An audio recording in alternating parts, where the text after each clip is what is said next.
ఇదిగోండి ఫస్ట్ వినాయకుడి పూజ చేసాను. ఈవేళ పొలాల అమావాస్య కదా, అందుకని ఫస్ట్ దీపాలు వెలిగించాను. దీపాలు వెలిగించి వినాయకుడి పూజ చేసి ఇదిగో దండ వేసాను. ఇదిగో పసుపు కొమ్ము కట్టుకోవాలి. పసుపు కొమ్ము కట్టాను, అమ్మవారికి కట్టుకుని నేను కూడా కట్టుకోవాలి.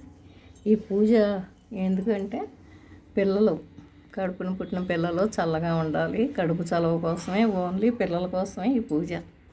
5వ తనం కోసం ఇగో పసుపు కొమ్ము పెడతాం. ఇక్కడ మన పిల్లలు చల్లగా ఉండాలని పాలుతోటి పెరుగుతోటి పొంగుతాం అన్నమాట. ఇలా పొంగి ఇలాగా దీనికి కథ ఉంటుంది.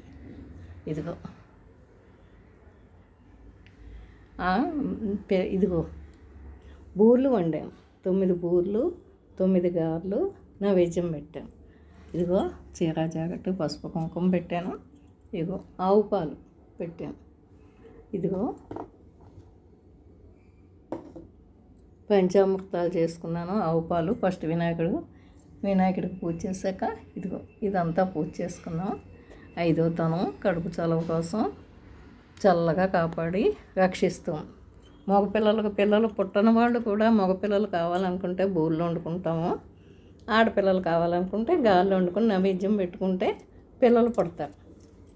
పుట్టిన పిల్లలు చల్లగా ఉండడం కోసం ఇది ఇలా చేసుకున్నాం. నేను అమ్మవారు ఉంది కదా, అందుకని ఆవిడకి కూడా బూర్లు గారెలు నైవేద్యం పెట్టాను. ఈవేళ అమావాస్య కదా అని తీయలేదు, రేపు తీస్తాను.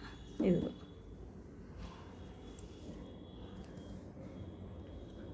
వంటలతో పాటు పూజలు కూడా పెట్టేస్తున్నాను. కొత్తగా పెళ్ళైన వాళ్ళు, కొత్తగా చేద్దాం అనుకున్న వాళ్ళు ఎవరైనా ఉంటే చక్కగా ఇలా చేసుకోవచ్చు.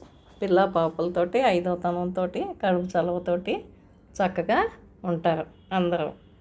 ఇదిగో మహానివేదనం పెట్టాను. పెరుగు, పప్పు, నెయ్యి, బెల్లం ముక్క పెట్టాను. ఇదిగో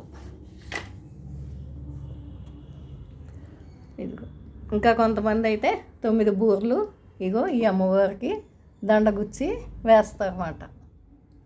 దండగుచ్చి వేస్తారు. ముత్తైదుకి 5 బూర్లు తాంబూలం ఇస్తాం బొట్టు పెట్టి. ఇప్పుడు కూడా ఇస్తాం మేము కూడా.